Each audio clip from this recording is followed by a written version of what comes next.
up, districts across the state are heading back to school. That all happens today.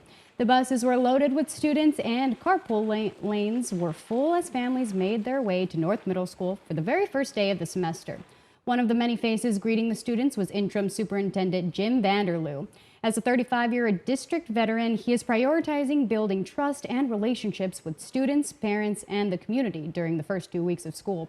Vanderloo is serving as interim superintendent through June of next year, but was not offered the permanent position after the most recent search. He said his preliminary goal is to ensure the ongoing superintendent search does not distract from educating students. And KTIV asked what long-term stability looks like in the district.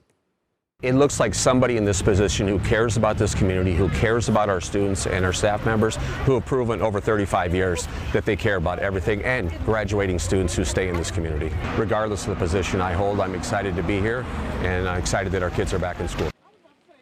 Along with interim superintendent, greeting students out there was interim operations director, the other school staff members, and the school resource officer.